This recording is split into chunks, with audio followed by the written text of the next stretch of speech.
ஹரிஹர புத்திரன் ஐயப்ப சுவாமி பிரம்மச்சாரி என பலரும் நம்பி வரும் நிலையில் அவருக்கு திருமணம் ஆகிவிட்டது. அவருக்கு 2 மனைவிகளும் அதோடு ஒரு மகனும் உள்ளார் என நம்பப்படுகின்றன.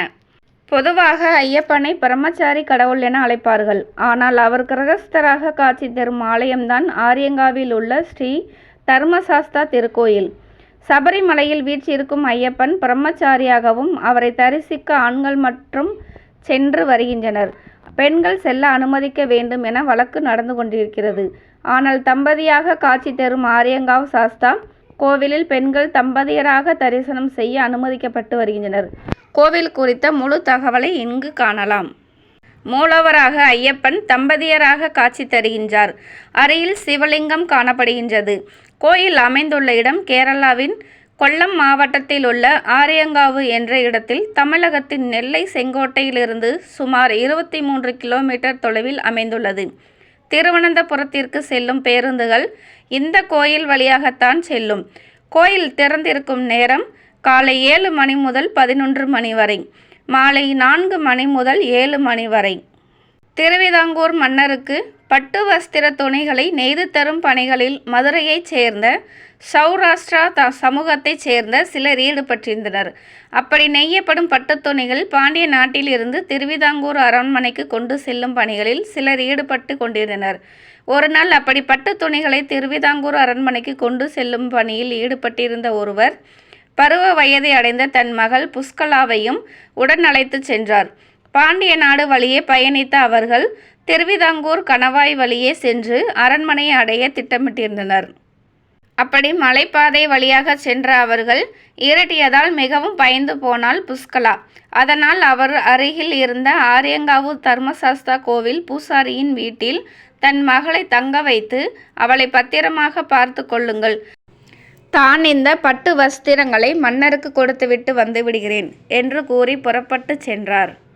புஷ்கலாவோ தன்னால் முடிந்த அளவு தர்மசாஸ்தாவுக்காக பூஜைக்கு பூக்களை பறித்து கொடுத்தல், நீர் சுமந்து செல்லுதல், கோலம் இடுதல், கோயிலை அழகுபடுத்துதல் என வேலைகளை செய்து வந்தார். ஒரு கட்டத்தில் அவளது வாழ்க்கை ஐயப்பனுடன் ஐக்கியமானது. சாஸ்தா மீது காதல் பிறந்தது. திருவிதாங்கூர் அரண்மனை சென்று திரும்பிக் கொண்டிருந்த வியாபாரியை மதம் கொண்ட ஒரு யானை துரத்தியது. அப்போது அவரை காப்பாற்றும் பொருட்டு அங்கு யானையை வழிமறித்து ஒரு இளைஞன் யானையை அடக்கி அங்கிருந்து துரத்தி வியாபாரியை ஆசுவாசப்படுத்தினான். இதனால் உயிர் தப்பித்த அந்த வியாபாரி தான் என்ன கைமாறு செய்ய போகிறேன் ஐயனே என்று கேட்டார். அதற்கு அந்த இளைஞன், உங்களின் மகளை எனக்கு திருமணம் செய்து தாருங்கள் என கேட்டார். அதற்கு அந்த வியாபாரியும் சம்மதித்தார். உடனே அந்த இளைஞன் அங்கிருந்து மாயமாக மறைந்து விட்டார். ஆரியங்காவுக்கு வந்து சேர்ந்த வியாபாரிக்கோ ஆச்சரியம் காத்திருந்தது. காட்டில் தன்னை காப்பாற்றிய இளைஞன் எந்த ரூபத்தில் காட்சி தந்தாரோ அதே ரூபத்தில் ஐயப்பன் அங்கு எழுந்தருளியிருந்தார். வியாபாரிக்கு ஐயப்பன் தான் தன்னை காப்பாற்றியதும் தன் மகளை கரம் பற்ற நினைத்து அங்கு வந்தது என தெரிந்தது. நடந்ததை கோயில் பூசாரியிடம் கூறினார். புஷ்கலாவும் தன் நிலையை கூற ஐயப்பனுடன் மகளை திருமணம் செய்து வைக்க சம்மதித்தார். இதற்கு திருவிதாங்கூர் மன்னரும் அனுமதி தர திருமண ஏற்பாடுகளை செய்த வியாபாரி மதுரையில் இருக்கும் சொந்தங்களை அழைப்பு விடுத்தார். திருமண நாளில் ஐயப்பன் நேரில் தோன்றி புஷ்கலாவை கரம் பிடித்து தன்னுள் ஏற்றுக்கொண்டார். ஒவ்வொரு ஆண்டும் ஐயப்பன் புஷ்கலா திருமண நிகழ்வு மார்கழி மாதத்தில் நடைபெற்று வருகின்றது. இந்த நிகழ்வின் போது மதுரையைச் சேர்ந்த சௌராஷ்டிரா சமூகத்தைச் சேர்ந்த சிலர் குலப்பெண்ணான புஷ்கலைக்கு சீதனம் எடுத்து சென்று நிகழ்வில் கலந்து கொள்கின்றனர். அது மட்டுமல்லாமல் ஐயப்பனுக்கு பூரணி என்ற மனைவியும் உள்ளதாகவும் சத்யாகா என்ற மகன் உள்ளதாக கூறப்படுகின்றது. சபரிமலையில் பிரம்மச்சரியாக வீற்றிருக்கும் ஐயப்பன் ஆரியங்காவ் சாஸ்தா கோயிலில் கிருஹஸ்தனாக அருள் பாலிக்கிறார். திருமண தடை உள்ளவர்கள் இந்த கோவிலில் வேண்டிக் கொள்ள விரைவில் திருமணம் நடக்கும் என்பது நம்பிக்கையாக உள்ளது. ஐயப்பனுக்கு பல்வேறு கோயிலை கட்டியதாக கூறப்படும் ஸ்ரீ பரசுராமர் தான் இந்த கோயிலையும் கட்டியதாக நம்பப்படுகிறது.